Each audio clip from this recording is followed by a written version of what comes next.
Lumpy skin ਤੋਂ ਬਾਅਦ ਇੱਕ ਇਹ ਜਿਹੜੀ ਨਵੀਂ ਬਿਮਾਰੀ ਦੱਸੀ ਜਾ ਰਹੀ ਹੈ ਗੈਲੈਂਡਰ, ਕੋਈ ਇਹਨੂੰ ਵਾਇਰਸ ਕਹਿੰਦਾ, ਕੋਈ ਬੈਕਟੀਰੀਆ ਕਹਿੰਦਾ, ਅਸਲ ਦੇ ਵਿੱਚ ਕੀ ਹੈ? ਗੈਲੈਂਡਰ ਇੱਕ ਬੈਕਟੀਰੀਆ ਜਿਹੜਾ ਕਿ ਪਿਛਲੇ 100 ਸਵਾ 100 ਸਾਲ ਤੋਂ ਇਹ ਬਿਮਾਰੀ ਬਾਰੇ ਸਾਨੂੰ ਪਤਾ।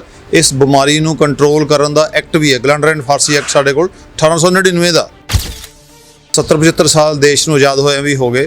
ਕਈ ਦੇਸ਼ਾਂ ਨੇ ਇਸ ਤੋਂ ਮੁਕਤੀ ਵੀ ਪ੍ਰਾਪਤ ਕਰ ਲਈ ਕਿ ਅੱਜ ਵੀ ਸਾਡੇ ਦੇਸ਼ 'ਚ ਗੈਲੈਂਡਰ ਦੇ ਕੇਸ ਆ ਰਹੇ ਕਿ ਐਂਟੀਬਾਇਓਟਿਕਸ ਨਾਲ ਇਹ ਮਰਦਾ ਨਹੀਂ ਤੇ ਮਨੁੱਖਾਂ ਨੂੰ ਫੈਲਦਾ ਘੋੜੇ ਤੋਂ। ਇਸ ਲਈ ਇਹ ਬੈਕਟੀਰੀਆ ਥੋੜਾ ਵੱਖਰਾ। ਔਰ ਜਿਹੜਾ ਜਾਨਵਰ ਇਹਦੇ ਨਾਲ ਗ੍ਰਸਤ ਹੁੰਦਾ ਕਹਿੰਦੇ ਉਸ ਨੂੰ ਮੌਤ ਤੋਂ ਬਾਅਦ 5 ਤੋਂ 6 ਫੁੱਟ ਡੂੰਘਾ ਟੋਆ ਪੱਟ ਕੇ ਉੱਥੇ ਦੱਬਣਾ ਪੈਂਦਾ। ਕੀ ਇਹ ਵਾਕਈ ਸੱਚਾਈ ਹੈ ਡਾਕਟਰ? ਇਹ ਬਿਲਕੁਲ ਸੱਚਾਈ ਵਾਲੀ ਗੱਲਾਂ, ਕਿਉਂਕਿ ਬੈਕਟੀਰੀਆ ਬਹੁਤ ਘੱਟ ਐਂਟੀਬਾਇਓਟਿਕਾਂ ਨਾਲ ਮਰਦਾ। ਸਤਿ ਸ਼੍ਰੀ ਅਕਾਲ, ਤੁਸੀਂ ਲੁਧਿਆਣਾ ਟਾਈਮਸ ਦੇਖ ਰਹੇ ਹੋ ਤੇ ਮੈਂ ਅਮਨ ਸਿੰਘ ਤੁਹਾਡਾ ਸਾਰਿਆਂ ਦਾ ਬਹੁਤ-ਬਹੁਤ ਸਵਾਗਤ ਕਰਦਾ ਹਾਂ। 2 ਤੋਂ 3 ਸਾਲ ਪਹਿਲਾਂ ਦੀ ਗੱਲ ਕੀਤੀ ਜਾਵੇ, ਕਰੋਨਾ ਵਾਇਰਸ ਜਿਸ ਨੇ ਪੂਰੇ ਵਿਸ਼ਵ ਦੇ ਵਿੱਚ ਲੋਕਾਂ ਨੂੰ ਪਰੇਸ਼ਾਨ ਕੀਤਾ ਸੀ। ਉਸ ਤੋਂ ਬਾਅਦ ਗੱਲ ਕਰਾਂਗੇ ਪਿਛਲੇ ਸਾਲ ਲੰਪੀ ਸਕਿਨ ਦੀ ਬਿਮਾਰੀ ਜੋ ਗਾਵਾਂ ਦੇ ਵਿੱਚ ਪਾਈ ਜਾ ਰਹੀ ਸੀ।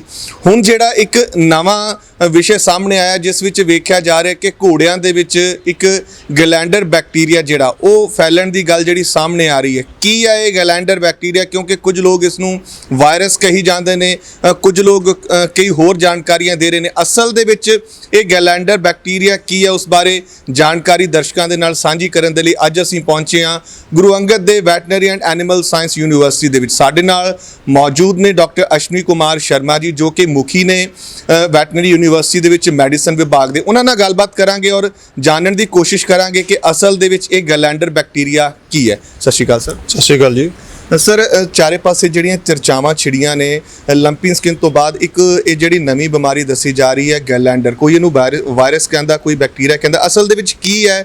ਔਰ ਥੋੜੀ ਜਿਹੀ ਜਾਣਕਾਰੀ ਦਰਸ਼ਕਾਂ ਦੇ ਨਾਲ ਸਾਂਝੀ ਕਰੋ ਇਸ ਬਾਰੇ। ਤੁਸੀਂ ਸਹੀ ਗੱਲ ਕੀਤੀ। ਗੈਲੈਂਡਰਸ ਬਾਰੇ ਕਾਫੀ ਚਰਚੇ ਨੇ ਤੇ ਕੇਸ ਸਾਡੇ ਕੋਲ ਆਮ ਰਹਿੰਦੇ ਨੇ।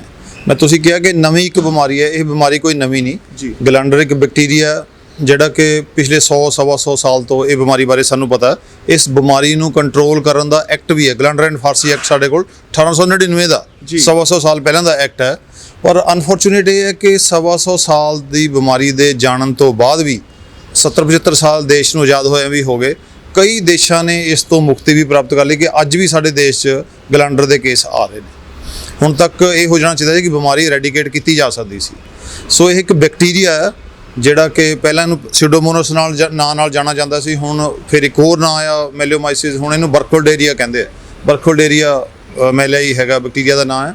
ਸੋ ਉਸ ਬੈਕਟੀਰੀਆ ਨਾਲ ਇਹ ਬਿਮਾਰੀ ਹੁੰਦੀ ਹੈ। ਵੱਖਰਾ ਬੈਕਟੀਰੀਆ ਦੂਜਿਆਂ ਨਾਲੋਂ ਕਿਵੇਂ ਹੈ ਕਿ ਇਸ ਬੈਕਟੀਰੀਆ ਤੇ ਐਂਟੀਬਾਇਓਟਿਕਸ ਬਹੁਤ ਘੱਟ ਕੰਮ ਕਰਦੇ ਜੀ, ਕਿ ਐਂਟੀਬਾਇਓਟਿਕਸ ਨਾਲ ਇਹ ਮਰਦਾ ਨਹੀਂ ਤੇ ਮਨੁੱਖਾਂ ਨੂੰ ਫੈਲਦਾ ਘੋੜੇ ਤੋਂ। ਇਸ ਲਈ ਇਹ ਬੈਕਟੀਰੀਆ ਥੋੜਾ ਵੱਖਰਾ। ਤੇ ਉਦੋਂ ਇਸ ਲਈ ਐਕਟ ਬਣਿਆ ਸੀ ਕਿ ਜੇ ਕੋਈ ਜਾਨਵਰ ਇਸ ਬੈਕਟੀਰੀਆ ਨਾਲ ਗ੍ਰਸਤ ਪਾਇਆ ਜਾਂਦਾ ਤਾਂ ਉਸ ਨੂੰ ਮਾਰ ਦਿੱਤਾ ਜਾਵੇ ਗੈਲੈਂਡਰ ਐਂਡ ਫਾਰਸੀ ਐਕਟ ਦੇ ਅਧੀਨ, ਤੇ ਉਸ ਨੂੰ ਫਾਰਮਰ ਨੂੰ ਜਾਂ ਕਿਸਾਨ ਨੂੰ ਜਾਂ ਘੋੜਾ ਪਾਲਕ ਨੂੰ ਉਹਦੀ ਕੰਪਨਸੇਸ਼ਨ ਦਿੱਤੀ ਜਾਵੇ ਜੀ। ਸੋ ਉਦੋਂ ਤਾਂ ਐਕਟ ਹੈ। ਹੁਣ ਪਿੱਛੇ ਜੇ ਕੁਛ ਜਦੋਂ ਇਦਾਂ ਦੇ ਕੇਸ ਆਉਣ ਲੱਗੇ ਗੁਜਰਾਤ 'ਚ 2-3 ਸਾਲ ਪਹਿਲਾਂ ਤੋਂ ਤਾਂ ਗਵਰਨਮੈਂਟ ਨੇ, ਉਦੋਂ ਕੰਪਨਸੇਸ਼ਨ 1 ਰੁਪਈਆ ਚੱਲਦੀ ਸੀ ਅੰਗਰੇਜ਼ਾਂ ਦਾ ਟਾਈਮ, 1 ਰੁਪਈਏ ਦੀ ਬਹੁਤ ਵੈਲਿਊ ਸੀ। ਹੁਣ ਉਹ ਕੰਪਨਸੇਸ਼ਨ ਵਧਾ ਕੇ ਗਵਰਨਮੈਂਟ ਨੇ 25,000 ਜਾਂ 24-25,000 ਰੁਪਈਆ ਕੀਤੀ ਹੈ ਘੋੜੇ ਲਈ ਤੇ 16,000 ਰੁਪਈਆ ਕੀਤੀ ਹੈ ਖੱਚਰ ਲਈ ਜੀ। ਸੋ ਉਹ compensation he government of India ਨੇ ਕੀਤੀ ਹੈ। ਸੋ ਇਸ ਤਰ੍ਹਾਂ ਆਪਾਂ ਇਸ ਬਿਮਾਰੀ ਨੂੰ ਇੱਕ ਕੰਟਰੋਲ ਕਰ ਸਕਦੇ ਹਾਂ ਕਿ ਇਹਨੂੰ ਟੈਸਟ ਕੀਤਾ ਜਾਵੇ ਤੇ ਜਿਹੜੇ ਜਾਨਵਰ 'ਚ ਬਿਮਾਰੀ ਪਾਈ ਜਾਂਦੀ ਹੈ ਉਹਨਾਂ ਨੂੰ ਮਾਰਿਆ ਜਾਵੇ ਤੇ ਬਾਕੀਆਂ ਨੂੰ ਤੇ ਫਾਰਮਰ ਨੂੰ ਕੰਪਨਸੇਸ਼ਨ ਦਿੱਤੀ ਜਾਵੇ ਤਾਂ ਕਿ ਫਾਰਮਰ ਆਪਣੇ ਘੋੜਿਆਂ ਨੂੰ ਟੈਸਟ ਕਰਾਉਣ ਲਈ ਅੱਗੇ ਆ।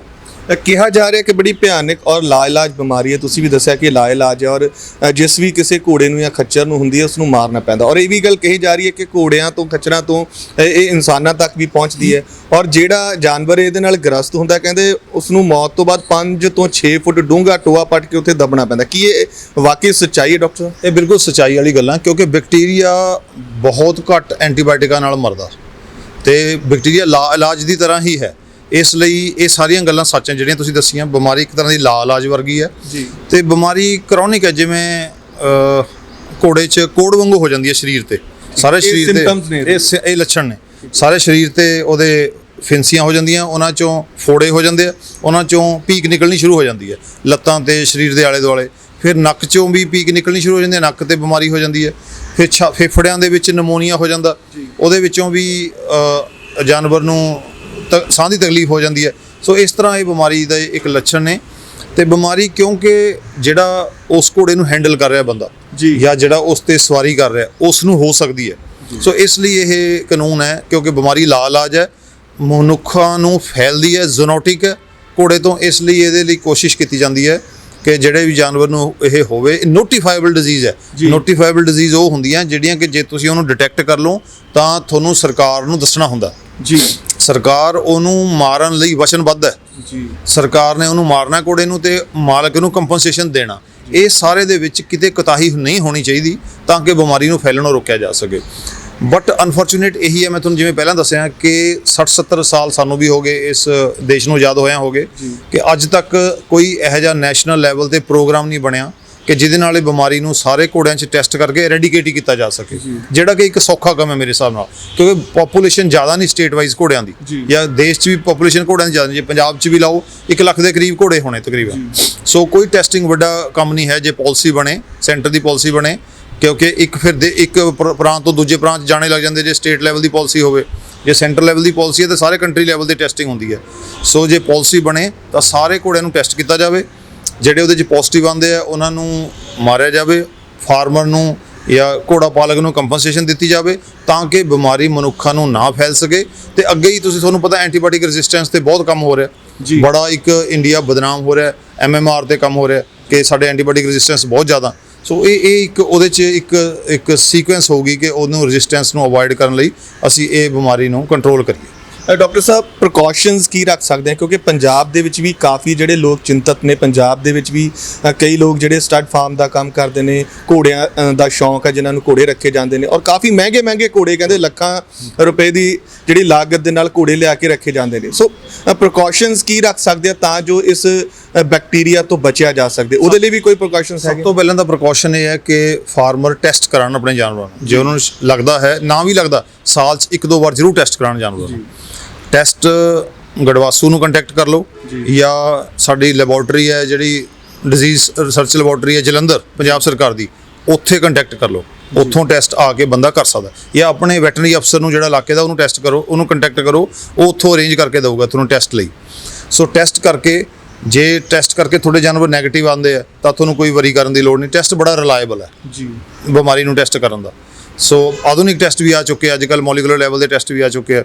ਸੋ ਜੇ ਜਾਨਵਰ ਨੈਗੇਟਿਵ ਹੈ ਤਾਂ ਵਰੀ ਕਰਨ ਦੀ ਲੋੜ ਨਹੀਂ। ਜੇ ਜਾਨਵਰ ਪੋਜ਼ਿਟਿਵ ਹੈ ਤਾਂ ਮੈਂਟਲੀ ਤਿਆਰ ਵੀ ਰਹਿਣਾ ਚਾਹੀਦਾ, ਕਿਉਂਕਿ ਇਹ ਬਿਮਾਰੀ ਫੈਲੂਗੀ, ਦੂਜੇ ਜਾਨਵਰਾਂ ਨੂੰ ਵੀ ਲੱਗੂਗੀ, ਬੰਦੇ ਨੂੰ ਵੀ ਲੱਗੂਗੀ, ਤੇ ਫਿਰ ਆਪਾਂ ਜਾਨਵਰ ਨੂੰ ਮਰਵਾਉਣਾ ਵੀ ਪੈਣਾ ਤੇ ਕੰਪਨਸੇਸ਼ਨ ਵੀ ਦਾ ਵੀ ਪਹਿਲਾਂ ਹੀ ਦੇਖਣਾ ਪੈਣਾ ਕਿ ਇੰਨੀ ਕੁ ਕੰਪਨਸੇਸ਼ਨ ਮਿਲਣੀ ਹੈ ਕਿ ਸਾਡਾ ਸਰਦਾ ਕਿ ਨਹੀਂ।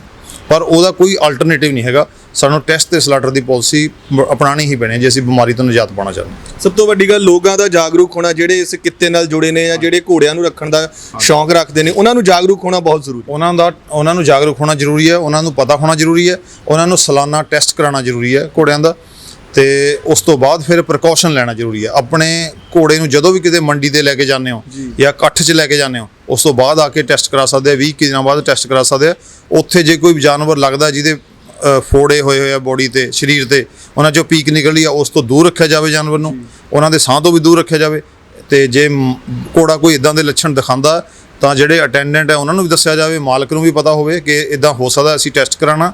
ਸੋ ਇਦਾਂ ਦੇ ਲੱਛਣ ਫਾਰਮਰ ਨੂੰ ਇਹਦੇ ਬਾਰੇ ਅਵੇਅਰਨੈਸ ਹੋਣੀ ਬਹੁਤ ਜ਼ਰੂਰੀ ਹੈ। ਸਮਾਂ ਦੇਣ ਲਈ ਬਹੁਤ ਬਹੁਤ ਸ਼ੁਕਰੀਆ। ਸੋ ਇਸ ਸਾਡੇ ਨਾਲ ਡਾਕਟਰ ਅਸ਼ਵਨੀ ਕੁਮਾਰ ਸ਼ਰਮਾ ਜੀ, ਜਿਨ੍ਹਾਂ ਨੇ ਜਾਣਕਾਰੀ ਦੱਸੀ ਕਿ ਅਸਲ ਦੇ ਵਿੱਚ ਇਹ ਗੈਲੈਂਡਰ ਬੈਕਟੀਰੀਆ ਕੀ ਹੈ, ਕੀ ਪ੍ਰੀਕਾਸ਼ਨਸ ਨੇ, ਔਰ ਟੈਸਟ ਦੇ ਜ਼ਰੀਏ ਹੀ ਸਹੀ ਮਾਇਨੇ ਦੇ ਵਿੱਚ ਪਤਾ ਲਗਾਇਆ ਜਾ ਸਕਦਾ ਕਿ ਤੁਹਾਡੇ ਜਿਹੜੇ ਘੋੜੇ ਨੂੰ ਇਹ ਬਿਮਾਰੀ ਹੈ, ਇਹ ਬੈਕਟੀਰੀਅਲ ਇਨਫੈਕਸ਼ਨ ਹੈ ਜਾਂ ਨਹੀਂ। ਔਰ ਸਭ ਤੋਂ ਵੱਡੀ ਗੱਲ, ਜੋ ਵੀ ਲੋਕ ਘੋੜੇ ਪਾਲਣ ਦਾ ਸ਼ੌਂਕ ਰੱਖਦੇ ਨੇ ਜਾਂ ਜਿਨ੍ਹਾਂ ਨੇ ਸਟੱਡ ਫਾਰਮ ਖੋਲ੍ਹੇ ਹੋਏ ਨੇ, ਉਹਨਾਂ ਨੂੰ ਜ਼ਰੂਰੀ ਹੈ ਜਾਗਰੂਕ ਹੋਣਾ, ਔਰ ਜਾਗਰੂਕਤਾ ਤੋਂ ਬਾਅਦ ਹੀ ਇਸ ਬਿਮਾਰੀ ਨੂੰ ਜੜੋਂ ਖਤਮ ਕੀਤਾ ਜਾ ਸਕਦਾ ਹੈ। ਕੈਮਰਾਮੈਨ ਸਤਵੰਤ ਮਠਾੜੂ ਦੇ ਨਾਲ ਅਮਨ ਸਿੰਘ, ਲੁਧਿਆਣਾ ਟਾਈਮਸ।